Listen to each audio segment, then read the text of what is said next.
마태복음 24장 37절에서 42절 말씀. 노아의 때와 같이 인자의 임함도 그러하리라.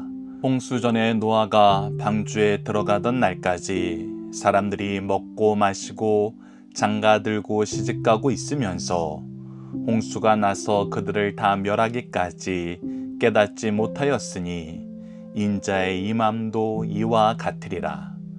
그때 두 사람이 밭에 있음에 한 사람은 데려가고 한 사람은 버려둠을 당할 것이요, 두 여자가 맷돌질을 하고 있음에 한 사람은 데려가고 한 사람은 버려둠을 당할 것이니라. 그러므로 깨어 있으라.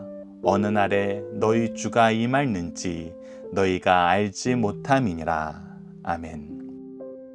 안녕하세요. 승리한 가족 여러분, 그리고 강성성경연구원 여러분, 오늘은 마태복음 117강으로 마태복음 24장 37절에서 42절 말씀을 주의 재림을 믿고 전하는 자의 삶의 태도 1번이란 제목으로 함께 말씀을 나누도록 하겠습니다. 승리한 삶은 박용일 목사님의 구속서로 조망한 성경 연속 강의집을 통해서 편집이 되어 있고요. 저희들 현재 나누고 있는 말씀은 마태복음 4권을 통해서 편집이 되어 있습니다. 말씀을 좀 더 깊이 있게 묵상하고 싶으신 분들은 마태복음 강해집을 참조해 주시길 부탁드립니다. 자, 본문 말씀을 보도록 하겠습니다. 우리가 지난 시간 36절을 통해서 예수 그리스도께서 다시 오시는 날은 아무도 모르고 오직 성부만 아신다고 얘기하고 있습니다. 그래서 우리가 징조는 날 뿐이고 그 때를 준비할 수는 있지만 그 때가 언제인지 정확하게 알 수는 없습니다.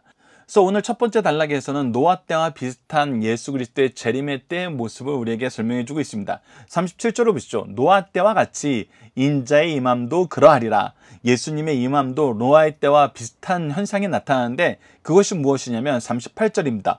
홍수 전에 노아가 방주에 들어가던 날까지 사람들이 먹고 마시고 장가들고 시집가고 있으면서 홍수가 나서 그들을 다 멸하기까지 깨닫지 못하였으니 라고 얘기하고 있습니다. 자, 이 말씀을 우리가 잘 봐야 됩니다. 예수님께서는 앞서 예수님이 다시 오실 때 나타날 징조를 가르쳐 주면서 또 환난의 때에 피할 길을 가르쳐 주고 예수님의 말씀대로 사는 것이 구원의 길임을 분명히 얘기해 주었습니다. 그래서 우리는 그 때를 분별할 수 있는 말씀도 있고 그 때를 준비할 수 있는 가르침도 있습니다. 그래서 우리가 말씀대로 가르침대로 바르게 살면 됩니다. 그런데도 불구하고 어떤 모습이 나타났다? 깨닫지 못하는 모습들이 나타난다. 우리가 함께 묵상할 말씀을 통해서 이 부분을 좀 더 보도록 하겠습니다. 자, 창세기 6장 5절 말씀을 보시죠. 여호와께서 사람의 죄악이 세상에 가득함과 그의 마음으로 생각하는 모든 계획이 항상 악할 뿐임을 보시고, 즉 하나님께서 하나님을 바라보는 삶을 가르쳐 주셨는데 하나님의 뜻을 그들에게 드러내셨는데 그들은 그것을 항상 거부하고 죄악 속에서 살았고 악한 계획을 실천하면서 악만 계속 행했다는 것입니다. 베드로후서 2장 5절 말씀도 보십시오. 옛 세상을 용서하지 아니하시고 오직 의를 전파하는 노아와, 자, 여기서 우리가 주목해서 봐야 될 것이 바로 노아의 사명이었습니다.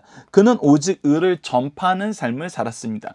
하나님의 심판이 있을 것을 얘기하고 심판에서 구원받는 길이 바로 방주임을 세상 사람들에게 120년 동안이나 알려주었습니다. 그런데 사람들은 어떻게 한 거예요? 듣지 않았던 것입니다. 때가 오니까 어떻게 됐어요? 용서하지 않으셨어요. 심판하셨어요. 동시에 무엇이 이루어집니까? 노아와 그의 가족에 대한 구원의 역사가 이루어지죠. 노아와 그 7 식구는 보존하시고 경건하지 않은 자들을 세상에서 홍수를 내셨으니, 그래서 구원과 심판의 역사가 같이 옴을 우리에게 가르쳐 줍니다. 이 부분을 깨달아야 됩니다. 하나님께서 모든 것을 다 주셨어요. 다 주셨기 때문에 사람들은 믿고 돌이킬 수 있었어요. 그리고 하나님의 방법을 따라갈 수 있었어요. 하나님의 구원을 인정하고 의지할 수 있었어요. 그러나 사람들의 반응은 뭐였어요? 그것을 믿지 않는 거였어요. 그것을 받아들이지 않는 거였어요. 오히려 그것을 조롱하고 미워했었어요.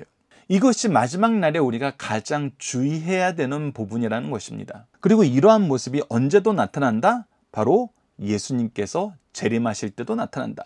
그래서 39절 하반절 보면은 인자의 임함도 이와 같으리라. 계속해서 이 부분에 대한 설명을 우리가 베드로전서 3장 20절에서 또 발견할 수 있습니다.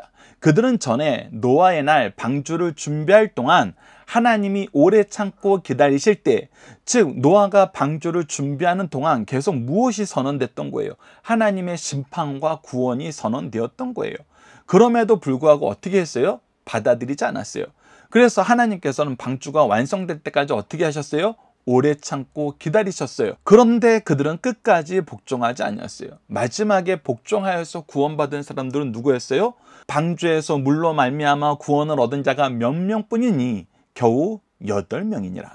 겨우 8명. 노아의 가족들만 구원을 받게 되었다는 것입니다. 우리가 이 내용을 보면서 39절 후반절 말씀, 인자의 임함도 이와 같으리라. 즉 예수님의 재림 때에도 이런 일이 일어난다. 앞서 예수님께서는 예수님의 재림의 때를 어떻게 준비해야 되는지, 환난을 어떻게 피하고 이길 수 있는지 기도로 하나님의 은혜 속에서 이길 수 있다고 분명히 얘기했음에도 불구하고 사람들은 듣지 않습니다. 믿지 않습니다. 인정하지 않습니다. 의지하지 않습니다.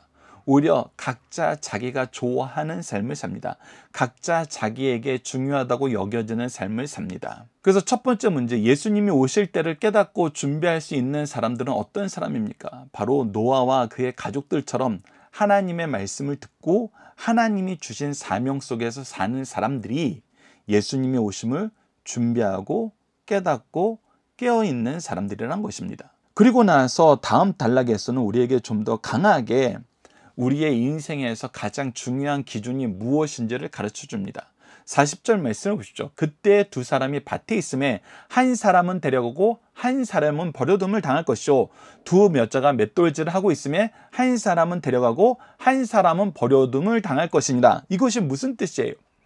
바로 우리가 어떤 삶의 모습을 살고 있던지 간에 그 삶의 모습이 중요하다는 것이 아니에요. 우리는 인생을 살 때 밭에서 일하는 것이 중요해. 우리의 각자의 영역이 있어요. 우리가 이 일이 우리에게 가장 중요한 일이야, 이렇게 생각하고 있거든요. 두 여자도 맷돌질 하면서 이 일이 우리에게 가장 중요한 일이야, 이것이 우리에게 가장 핵심적인 일이야 라고 생각하면서 이 일을 하고 있거든요. 그런데 마지막 때 예수 그리스도께서 구원과 심판을 완성하실 때 이것이 중요한 것이 아니라 무엇이 중요하다는 거예요? 예수 그리스도의 말씀대로 살았느냐, 하나님의 뜻대로 살았느냐, 하나님께서 주어진 사명대로 살았느냐. 그래서 부르심을 받은 자들은 어떤 자들이란 거예요? 바로 하나님의 기준, 예수 그리스도의 말씀대로 살았던 사람들이란 거예요. 그래서 마지막 때에는 이것이 분명히 구별된다는 거예요. 세상 사람들은 각자가 자기가 원하는 삶, 자기가 중요하다는 삶, 그것이 가장 가치가 있고 핵심적인 거라고 얘기하면서 그것들에 몰입을 해요. 하지만 그 모든 것이 틀렸다는 것은 마지막 때에 예수님을 통해서 드러나게 된다는 것입니다. 예수님은 예수 그리스도의 은혜의 역사 안에서, 말씀 안에서, 하나님의 뜻 안에서 사는 것이 옳다라고 얘기하고, 어느 삶을 살든지 간에 그 삶을 우선하고 그 삶이 중심이 되었던 사람들은 불러 가신다는 것입니다. 그래서 42절 말씀을 보십시오. 그러므로 깨어 있으라. 어느 날에 너희 주가 임할는지 너희가 알지 못함이니라. 그래서 우리는 깨어 있어야 돼요. 무엇에 깨어 있는 것입니다? 하나님의 말씀 안에 깨어 있는 것입니다. 하나님께 기도함으로 깨어 있는 것입니다. 하나님이 우리에게 주신 사명 안에서 깨어 있는 것입니다. 이 부분도 우리가 함께 묵상할 말씀을 통해서 좀 더 보도록 하겠습니다. 히브리서 3장 13절을 보시죠. 오직 오늘이라 일컫는 동안에 매일 피차 권면하며 너희 중에 누구든지 죄의 유혹으로서 완고하게 되지 않도록 하라.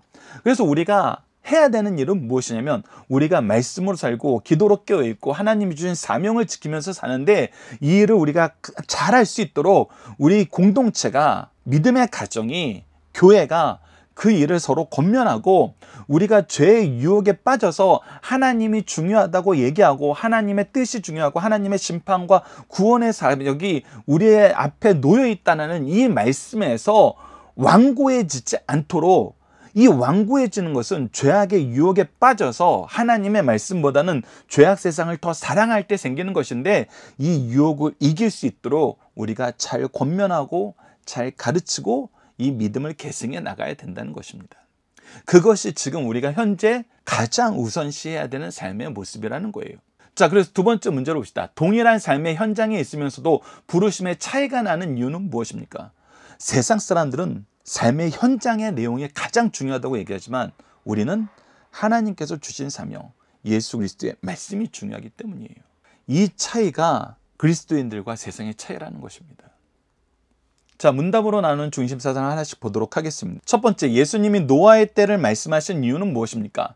노아의 때와 예루살렘 멸망의 때의 공통점을 가르쳐 주심으로 재림의 때에도 동일한 역사가 일어남을 가르쳐 주시기 위함입니다. 시공을 초월하신 예수님은 노아의 홍수, 예루살렘의 멸망, 주의 재림을 함께 보십니다. 시간에 제한받지 않으시고 영원한 현재이신 예수님은 노아의 홍수 때에도, 주 70년 예루살렘의 멸망 때에도, 그리고 세상 끝 재림 전에 일어날 형상도 직접 보시면서 말씀하고 계십니다. 예수님께서는 노아의 홍수, 예루살렘의 멸망, 재림 직전 이 세 시대의 사회 병리 현상이 동일하다고 말씀하십니다. 그것은 심판의 때가 왔으나 깨닫는 사람이 적다는 것입니다.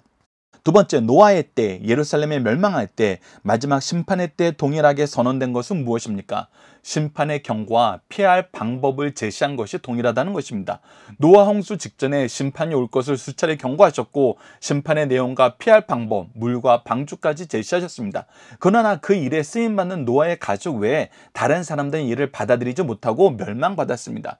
예수님 재림 전에도 심판의 임박성을 늘 경고하였고 심판의 내용, 불까지 계시하고 피할 방법으로 예수 그리스도를 믿어 구원받음을 제시하였습니다. 그러나 소수만 믿고 대부분의 인간은 멸망받게 됩니다. 이 경고를 우리가 받아들여야 됩니다. 세 번째, 주님이 다시 오실 때 인생은 어떻게 나눠지나요? 모든 시대의 인생들은 다양하게 섞여 살아가지만 주님이 오시면 깨어있는 자와 잠자는 자들로만 분류가 됩니다. 이 말씀이 보여주는 것은 예수님을 믿는데 환경이 결정적 요인이 아니라는 것입니다. 밭에서, 집 밖에서 두 사람이 일할 때 한 사람은 선택받고 한 사람은 버림받을 수 있습니다. 집 안에서 두 사람이 맷돌 손잡이를 한 손씩 같이 잡고 돌리다가 한 사람은 데려감을 당하고 한 사람은 버려둠을 당하게 됩니다. 주님 맞을 준비를 하며 깨어있는 자만 영생을 얻게 됩니다. 자, 이제 암송 고백 결단 기도 훈련을 나누도록 하겠습니다. 오늘 본문 말씀에서 제가 암송 구절로 선택한 것은 24장 42절입니다. 그러므로 깨어있으라, 어느 날에 너희 주가 임하였는지 너희가 알지 못함이니라. 오늘 말씀을 통한 신앙 고백은 다음과 같습니다. 항상 말씀을 중심에 두고 말씀을 의지하며 말씀을 통해 약속하신 때를 소망하며 살겠습니다. 나에게 주님에 대한 소망, 천국에 대한 소망, 생명에 대한 소망이 넘치게 하여 주소서. 자, 이제 함께 기도 훈련을 나누도록 하겠습니다. 기도는 다음과 같이 5단계를 통해서 우리가 훈련하고 있습니다. 구속의 역사에 나타난 하나님을 배우고 고백하는 것입니다. 우리를 위해 먼저 행하신 일을 감사하는 감사의 기도, 하나님의 뜻을 따르지 못함을 회개하는 회개의 기도, 주님 뜻 이루는 데 쓰임받도록 도우심을 간구하는 간구의 기도, 마지막으로 구속을 이루신 예수님 이름으로 기도하는 것입니다. 오늘 본문 말씀을 통해서 이렇게 기도합시다. 우리를 위해 항상 먼저 일하시고 구원의 길을 준비하여 주시는 하나님, 언약의 말씀으로 언약을 성취하신 역사로 우리가 주님을 믿고 의지할 수 있도록 인도하여 주심을 감사합니다. 연약하고 어리석은 인생이라 듣고도 망각하고 알면서도 죄를 용인하는 삶을 살게 됩니다. 용서하여 주소서. 항상 주의 말씀을 마음 중심에 새길 수 있도록 주님을 부르짖는 입술의 열매를 더할 수 있도록 모든 것이 말씀하신 대로 이루어지는 것을 확인하는 영적 안목을 가질 수 있도록 성령을 통해 도와주소서. 예수님 이름으로 기도드립니다. 아멘. 감사합니다.